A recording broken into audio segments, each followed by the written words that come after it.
मेरा आप सबसे आग्रह है, कृपया अपना स्थान ग्रहण करें।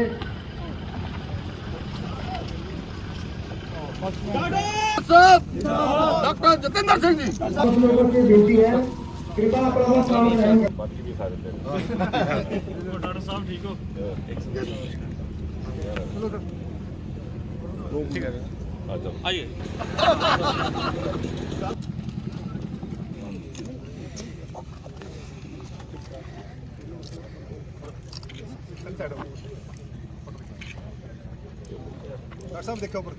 गौ माता की जय, गौ माता की जय, भारतीय जनता पार्टी जिंदाबाद, डॉक्टर जितेंद्र सिंह जी जिंदाबाद, डॉक्टर जितेंद्र सिंह जी जिंदाबाद, गौ माता की जय।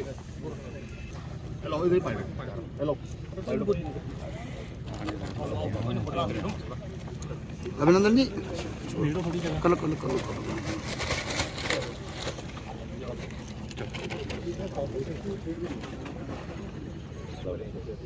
पानी भी ले आओ।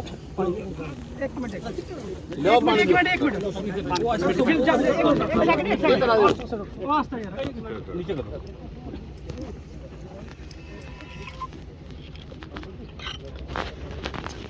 भारत माता की जय, भारत माता की जय, डॉक्टर साहब जिंदाबाद, डॉक्टर साहब जिंदाबाद, नरेंद्र भाई मोदी जी जिंदाबाद, भारतीय जनता पार्टी जिंदाबाद।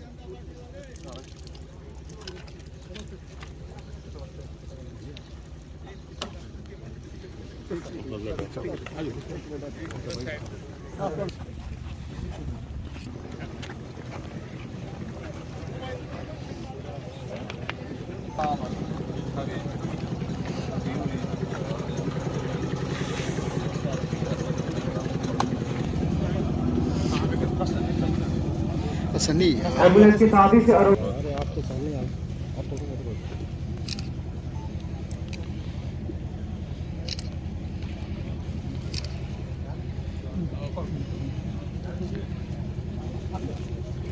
बबली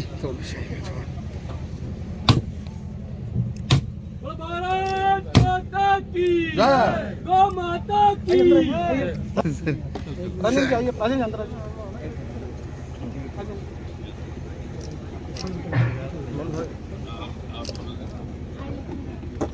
सर थोड़ा सा आगे एनएचपीसी के जो अधिकारी हैं, कृपया वो मंच के पास ही रहेंगे। एनएचपीसी के जो अधिकारी हैं, कृपया वो मंच के पास ही रहेंगे।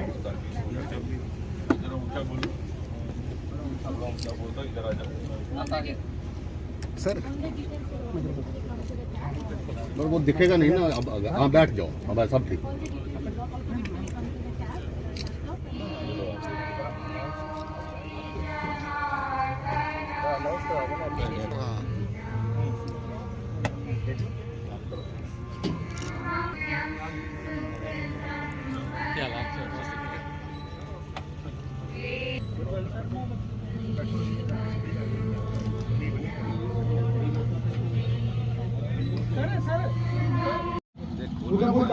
आप औसत है और केंद्र में आप पीएमओ ऑफिस में मिनिस्टर ऑफ इंचार्ज हैं और आपके पास विभिन्न कार्यभारों का दायित्व है। आप minister of state engineering charge, ministry of art and science, जितने भी कार्यकर्ता पीछे खड़े हैं, मेरा आग्रह कृपा मंच पे सामने चेयर्स लगी वहां बैठ जाए। मेरा आग्रह कृपा सब कार्यकर्ता सामने चेयर्स पे बैठ जाए। आप ministry of state in prime minister office, ministry of state in minister of personnel public grievances and pension के आप मंत्री हैं। Minister of state in department of doctor साहब का प्रतिमा जी आग्रह कर, प्रतिमा जी है, प्रतिमा जी मूल से हैदराबाद से हैं और ये सारा प्रोजेक्ट है जो सहारा एनजीओ इसको चला रही है। प्रतिमा जी स्पेशल 3 महीने से जम्मू कश्मीर में अपनी सेवाएं दे रही हैं, हम उनका धन्यवाद करते हैं। उनके साथ ही जितेंद्र भारती जी सेवा भारती से यहाँ इनको सम्मानित करें।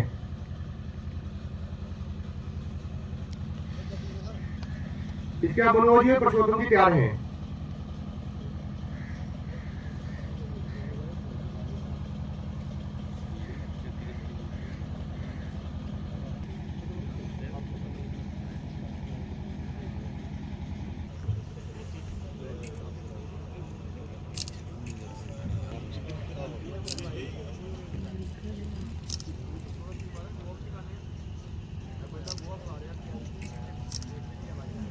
हमारे बीच में डॉक्टर अंजलि नागरी भट्ट जी हैं।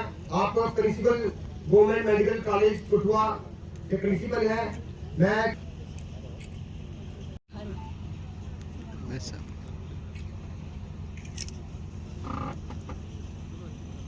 इलेक्टेड रिप्रेजेंटेटिव जिन्हें भी सारे करा देना। और सर्वप्रथम एक चीज तुहानू मैं जरूर आखांगा कि ये जी गौशाला है ये जम्मू कश्मीर की सारे नालों बड़ी गौशाला है। इस तो बड़ी गौशाला कोई नहीं है। और इस गौशाला जी अहीं चलाने वास्ते एक अहीं सेवा विभाग की तरफ एक अहीं संकल्प ले लिया है कि डॉक्टर साहब सामने तुहानू रोड लब्भा दी बाहर, उस रोड तक ये जी है ये सारी जमीन गौशाला दी है। ते इस जमीन की लैवलिंग फिलिंग पिछले दिनों इतने प्लांटेशन ड्राइव कराया, फॉरेस्ट डिपार्टमेंट लिया थे। हूँ पुलिस वाले भी सानू हर ये हफ्ते के कोई 30-35 दिन हफ्ते या 30-35 गौ माशी इतने छड्डी देना। ये छड्डी देना अं पिछे नहीं हटते, अं भी पूरी सेवा करने। तो मोटा मोटा मैं तुहानू सुनाई ओड़ां इसदा डॉक्टर साहब कि इस गौशाला के 5 लाख रुपया महीने का सानू सिर्फ जोड़ा चारे वास्ते चाहिए है। वो 5 लाख रुपया बड़ी बड़ी अमाउंट भी नहीं है। इतने लोगों का आन जान जो शुरू हो जाग थोड़े प्रयासे करने सेवा की प्रयासे करने पुलिस वाले की बड़ी सानू मदद होंगी है, डिस्ट्रिक्ट एडमिनिस्ट्रेशन की बड़ी मदद होंगी है। इतने मतलब इन्हें पिछले दिनों साड़ी इंडस्ट्री सीटीएम वाले इतने एक शैड का बड़ा बड़ा शैड दिता, 10-12 लाख रुपया का उन्हें सानू शैड बनाई दिता अपने CS साहब को। वो बाद चो एक शैड पुलिस वाले मदद की, प्लस इंडस्ट्री वाले मदद की, प्लस साढ़े DDC मैंबर BDC मैंबर साढ़े MLA साहब सारे जितने नाल लगे मुखिया ने सारे मदद की है। ये उनके सहयोग करने ये काम जो चला रहा है। तो डॉक्टर साहब ये थोड़ा इधर आना जो ना वो साढ़े पर सोने पर सुहागे वाली गल है। क्यों? क्योंकि तुम जिस जगह बैठे हो ना थोड़े वास्ते ये गौशाला थोड़ा बहुत मैं ज़्यादा बोलता थोड़ा जहा पार्टिसिपेट करना है ना, अगर तुम थोड़ा पार्टिसिपेट करो तो सानू इस गौशाला साल बाद आई इतने कार्यक्रम कोई अगर होया तो इतने डेवलपमेंट के तुम नज़ारे लभणगे डॉक्टर साहब। ठीक है, मैं सेवा की गल करता छोटी एक चीज़ और ऐड करता मैं साढ़े 5 छात्रावास ने जम्मू कश्मीर डॉक्टर साहब। उस छात्रावास के असी बच्चे की मुफ्त पढ़ाने, बच्चे उत्थे रोआ दे, उनका पालन पोषण होआ दा। जो लेह के त्रासदी आई वो भी बच्चे साढ़े को रोआ दे, मतलब पुलिस प्रॉब्लम हुई वो भी बच्चे साढ़े को रोआ दे। और एक तुहानू एक इन्फॉर्मेशन जानिए बड़ी खुशी होगी कि छेवां छात्रावास जो है एडमिनिस्ट्रेशन की मदद करने, दादा जी की मदद करने बसोली के जगह पहुंची है माशका ही एक बिल्डिंग खोल लेना, उत्थे छात्रावास खोल लेना साढ़े को बोल देना। तो डॉक्टर साहब ये है कि सानू इतने बड़िया प्रॉब्लम थोड़िया मतलब थोड़ी नहीं बोल सकता प्रॉब्लम है वह मैमोरेंडम असीं बनाया है। वो जिले कार्यक्रम के बाद जिले तुहानू असीं जरूर देंगे वो पर तुसीं जरूर तवज्जो देनी है। तो लिहाजा मैं लास्ट ज़्यादा समय नहीं लैंदा होया, मैं डिस्ट्रिक्ट पुलिस का डिस्ट्रिक्ट एडमिनिस्ट्रेशन का तो जोड़े साढ़े लोग साढ़े इंडस्ट्री वाले का भी बड़ा बारी उनका मैं शुक्रगुजार हाँ।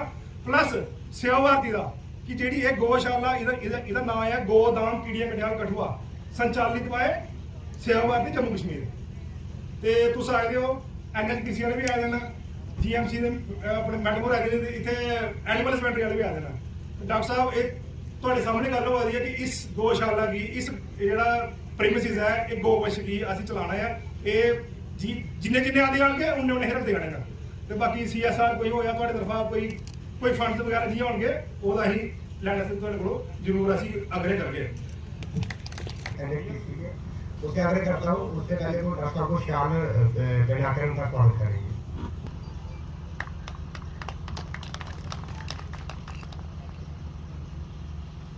राजन जी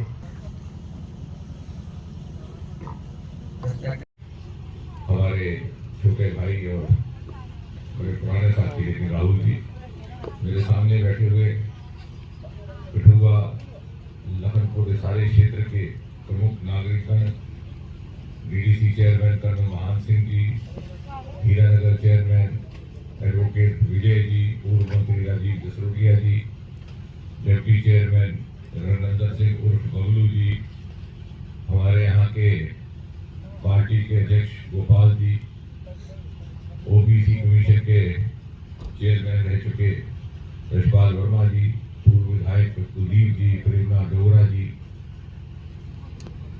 DC साहब, SSP साहब। हाँ, ये पीछे से कहा गया कि जनक भारती का नाम नहीं लिया तो यहाँ से रास्ता रोकेगा। खैर हम मुझे लगता है मेरी जनक भारती जी बाकी सबका भी मेरी तरफ से नाम ले लेंगे ताकि ऐसी परिस्थिति उत्पन्न ना हो। आपने और सबसे महत्वपूर्ण सेवा भारती के हमारे कार्यकर्ता और साथी, आपने भी हिमांशु जी की बात सुनी और वो वहाँ पीछे बैठे हैं दादाजी के साथ। वो सिर्फ हिमांशु के दादा नहीं है, सबके दादा है और बधाई के पात्र भी हैं कि सेवा भारती के जिस प्रकार का सहयोग किया है, सहयोग ही नहीं निरंतर फॉलो, जिससे कई बार कुछ कामों में विलम्ब पड़ जाता है, लेकिन मुझे कहते हुए हर्ष और संतोष भी के कोविड के बावजूद भी यदि इसकी गति में कोई अंतर नहीं आया तो इसलिए कि दादा निरंतर इसको फॉलो करते रहे, सबके साथ संपर्क भी रखे, जहाँ जरूरत पड़ी डांट भी लगाते रहे और थोड़ा बहुत झगड़ा भी करते रहे। तो कोविड के बावजूद भी हमारा ये कार्य चलता है। अभी आपने बात सुनी डॉक्टर और व्हील्स के विषय को लेकर और साथ ही साथियों गौशाला की, दोनों विषयों पर कुछ एक बातें आपके साथ साझा करेंगे ताकि फिर आगे की हम उसी प्रकार की रूपरेखा बना सकते हैं।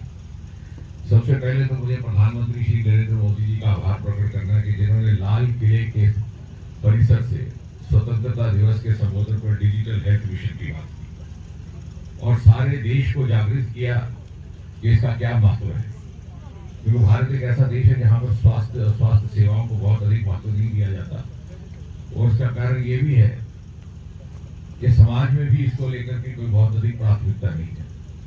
सदियों से शताब्दियों से हमारी और सारी कई दिक्कतें रही, कोई आर्थिक समस्याएं, कोई सामाजिक, और जिस प्रकार विदेशों में या पश्चिम में हेल्थ इंश्योरेंस, एजुकेशन इंश्योरेंस की व्यवस्था उस प्रकार की ना रखते हुए बहुत अधिक बीमारी का इलाज प्राथमिकता से किया जाए, इस प्रकार की कभी परंपरा ही नहीं रही।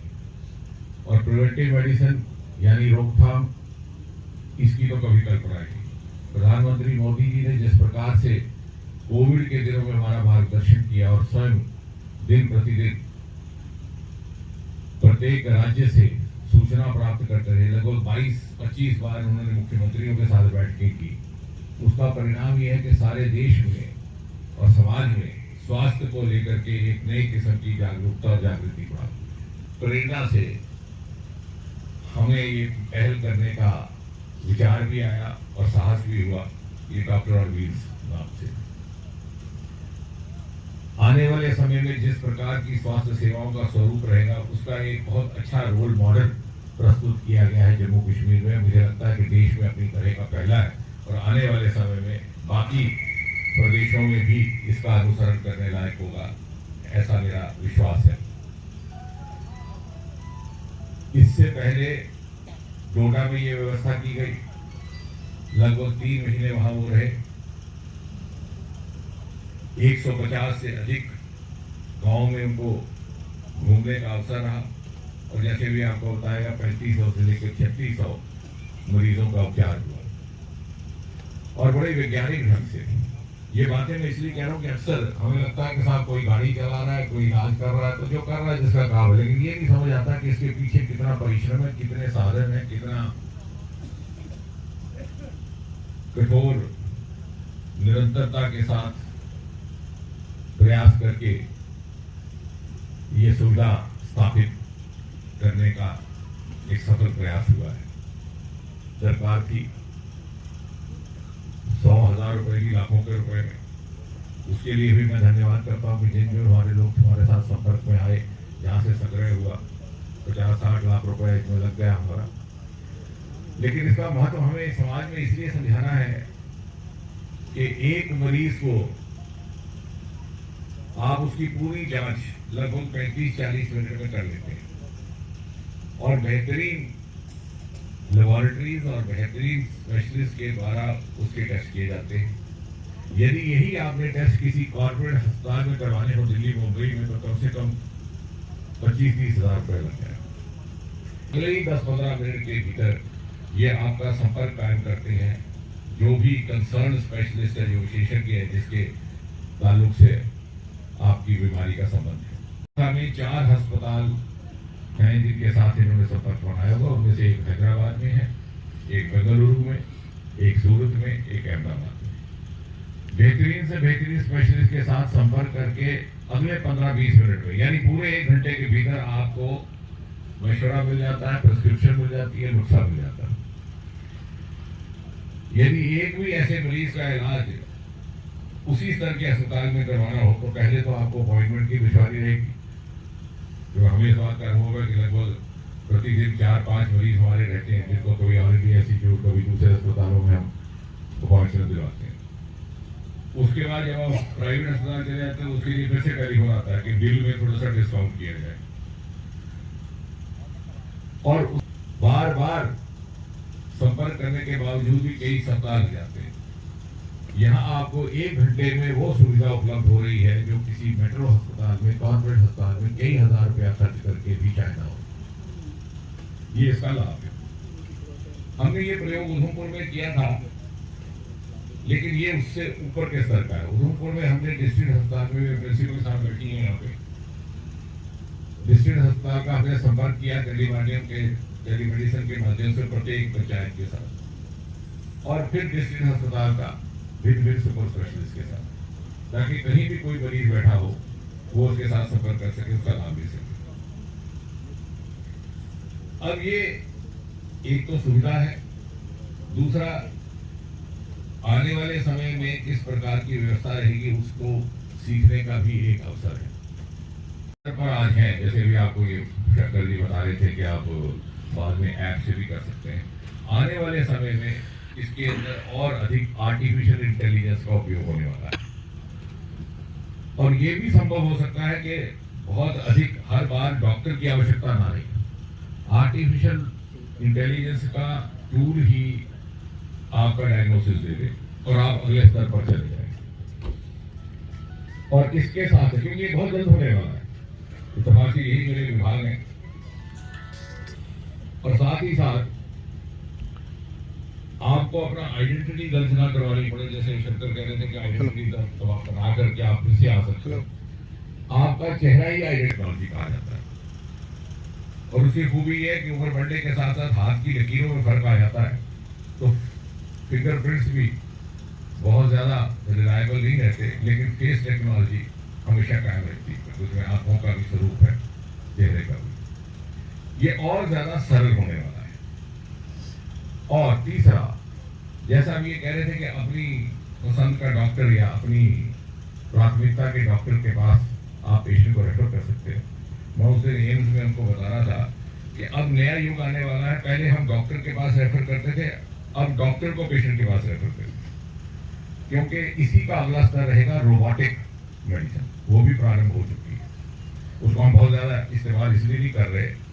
मुझे लगता है जब 5G शुरू हो जाएगा तो उसका जरा सरल रहेगा, क्योंकि जहाँ पर ऑपरेशन करना है, सर्जरी करनी है, तो छोटे मोटे टाँके स्टिचेज लगाने होते हैं, तो डॉक्टर बैठ करके हैदराबाद अपोलो से करेगा सर्जरी, और यहाँ पर टाँका लगेगा आपके ऑपरेशन थिएटर में।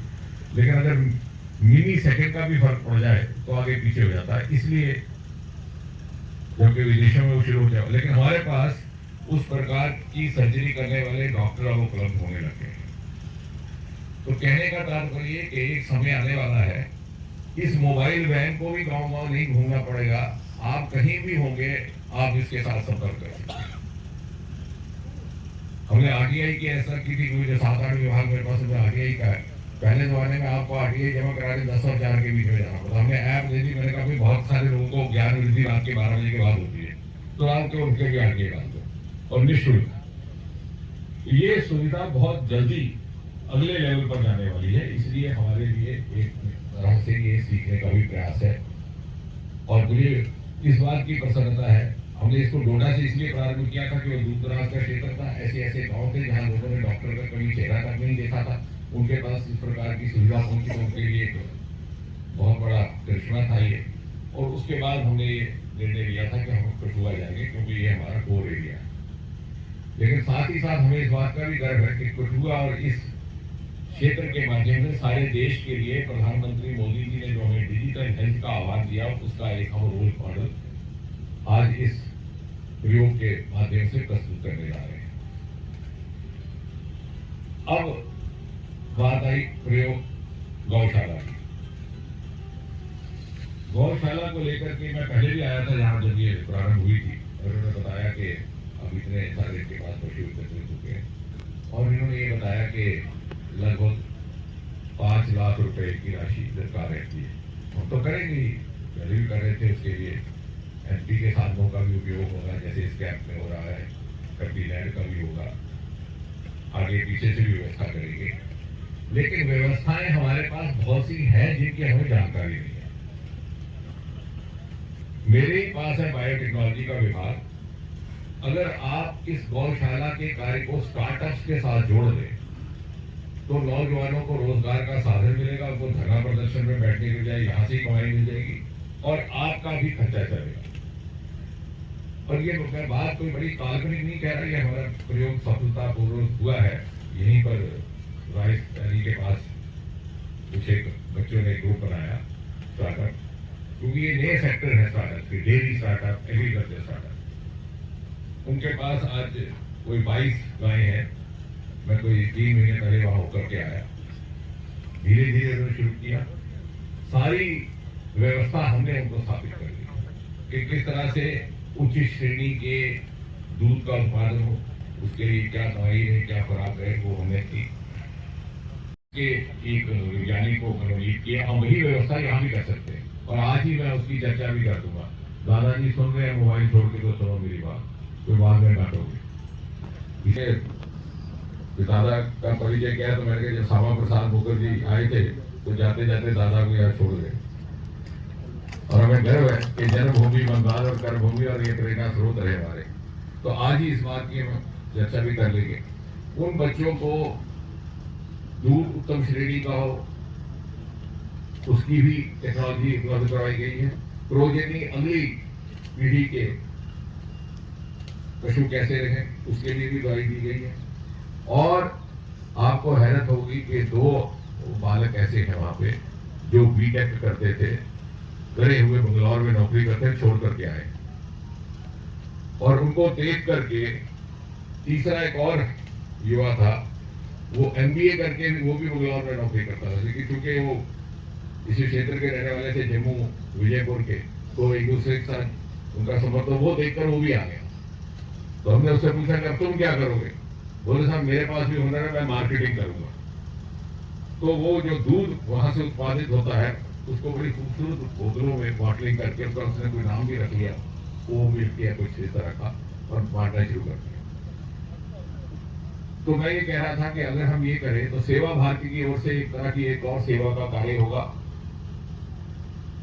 क्योंकि स्टार्टअप का कल्चर अभी जम्मू कश्मीर में थोड़ा उतरी गति से नहीं आया, और सरकारी नौकरी से कई गुना ज्यादा उसमें कमाई है। जिस तरह से एग्रीकल्चर सेक्टर में हमारे IIIM के माध्यम से कोई आपको राशि नहीं लगानी। हमारा एक नौजवान था भारत भूषण, उसके पास उसके परिवार के पास जगह थी कोई 3 हेक्टेयर, बल्कि वहां गेहूं लगाया करते थे, उसमें आप हमें लेवेंडर लगाने दो। तो कोई 7-8 कनाल जगह थी, उसने लगाया। उसको इतनी आमदन हुई तो उसने बाकी जगह से भी गेहूं उखाड़ दिया, और उसको देख करके 500 बच्चे आए हैं। उनमें से हाल ही में 2 बीटेक हुए आए, एक जम्मू से।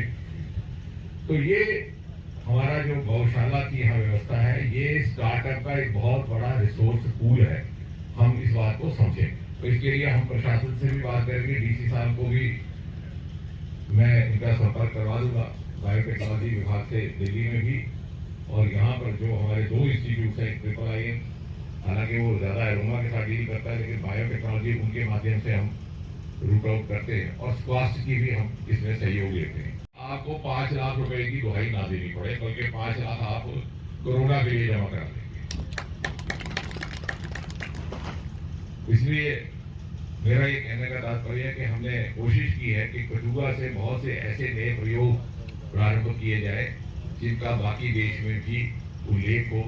उससे हमारा भी मान सम्मान बढ़ता है, आत्मबल बढ़ता है, मनोबल बढ़ता है, और साथ ही साथ एक दिन में तसल्ली रहती है कि हमने एक प्रधानमंत्री जी के प्रेरणा में, उनके नेतृत्व में देश को, युवाओं को, और आने वाले 25 वर्ष में, जैसे बार बार ये बात कही जा रही है, और 70% से अधिक जनसंख्या यहाँ 40 वर्ष से कम आयु की है, और ये वो युवा हैं जो आज़ादी के 100 साल मनाने वाले हैं। तो तो हम रहे ना रहे, लेकिन हमें ये तसल्ली रहेगी कि हमने इनके निर्माण में कोई ना कोई योगदान किया। सेहत सुविधाओं के लिए एक नया कीर्तिमान जो है अब हमारे जैसे- कठुआ जिला में भी ये गाड़ियाँ आ रही है, इस पर क्या देखते हैं? जैसे आपको स्मरण होगा कि प्रधानमंत्री श्री नरेंद्र मोदी ने लाल किले के परिसर से अपने स्वतंत्रता दिवस के संबोधन में डिजिटल हेल्थ मिशन का उल्लेख किया था। आने वाले समय में किस प्रकार स्वास्थ्य सेवाओं का स्वरूप रहेगा उसका उसमें उल्लेख था, और उसी से प्रेरित होकर के मुझे लगता है कि देश में अपने किस्म का पहला प्रयोग हमने कुछ महीने पहले जम्मू कश्मीर से प्रारंभ किया था। डॉक्टर ऑन व्हील्स नाम के इस प्रयोग के अंतर्गत टेलीमेडिसिन के माध्यम से 20-25 मिनट के भीतर देश के बेहतरीन से बेहतरीन लेबोरेटरी और पैथोलॉजी सोर्सेज से पूरे शरीर की जांच की व्यवस्था है। अगले 10-15 मिनट में अस्पतालों के साथ संपर्क किया गया है। हैदराबाद में, बेंगलुरु में, अहमदाबाद में, सूरत में कंसर्न स्पेशलिस्ट अथवा विशेषज्ञ के साथ संपर्क होता है। लगभग 1 घंटे में मरीज को वो सारी जांच और सारा परामर्श उपलब्ध करवा दिया जाता है, जो शायद किसी कॉर्पोरेट हॉस्पिटल कई हजार रुपया खर्च करने के बाद उपलब्ध हो, और उसमें भी बहुत सारा समय लग जाए अपॉइंटमेंट इत्यादि की दुश्वारियों में। हमने ये प्रयोग डोडा जिला से प्रारंभ इसलिए किया था कि वहाँ के लगभग 150 से अधिक गाँव में ये हमारा ये डॉक्टर ऑन व्हील्स का ये एम्बुलेंस टेलीमेडिसिन का घूमा, क्योंकि बहुत से ऐसे गांव थे जहां किसी ने डॉक्टर देखा तक नहीं था। तो हमें लगा कि एक सेवा का भी कार्य रहेगा, और साथ ही साथ इससे हमें ये भी अनुभव होगा कि आने वाले समय में किस प्रकार से टेली कंसल्टेशन के युग में हम लाभार्थी हो सकते हैं, क्योंकि अगले स्टेज पे आर्टिफिशियल इंटेलिजेंस का युग होने वाला है।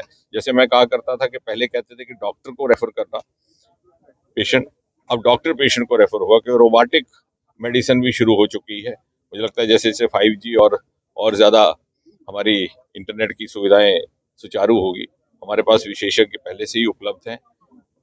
पहले आइडेंटिटी इसमें एंटर करनी पड़ती थी, मुझे लग रहा है आने वाले समय में फेस टेक्नोलॉजी के माध्यम से आप अपने घर बैठे हुए अपने मोबाइल पे ऐप के माध्यम से इसकी सेवा का लाभ ले सकेंगे, चाहे आप कहीं भी रहे हों। किसी व्यक्ति को इस कारण कोई डिसएडवांटेज ना रहे कि वो किसी ऐसे क्षेत्र में है जहां पर के पर्याप्त स्वास्थ्य सेवा उपलब्ध नहीं है। साथ ही साथ यहाँ गौशाला का भी एक व्यवस्था की गई है। 1 वर्ष पूर्व यहाँ प्रारंभ की गई थी, मैं तब भी आया था। उसमें भी हम बायोटेक्नोलॉजी विभाग भी, जो कि मैं देखता हूँ, उसके माध्यम से हम यहाँ पर कुछ और एक प्रावधान इनको उपलब्ध करवाएंगे, ताकि ये मात्र गौशाला एक सेवा का केंद्र तो है ही है, साथ ही साथ रोजगार का एक नया विकल्प डेयरी स्टार्टअप्स के लिए, क्योंकि वो कल्चर अभी बहुत ज़्यादा जम्मू कश्मीर में एग्रीकल्चर स्टार्टअप्स और डेयरी स्टार्टअप्स का नहीं आया। लेकिन यहीं पर पास ही विजयपुर के पास एक छोटी सी टोली युवाओं की, उसमें 2 BTech के हैं, MBA के हैं, उनके माध्यम से हमने प्रयोग किया।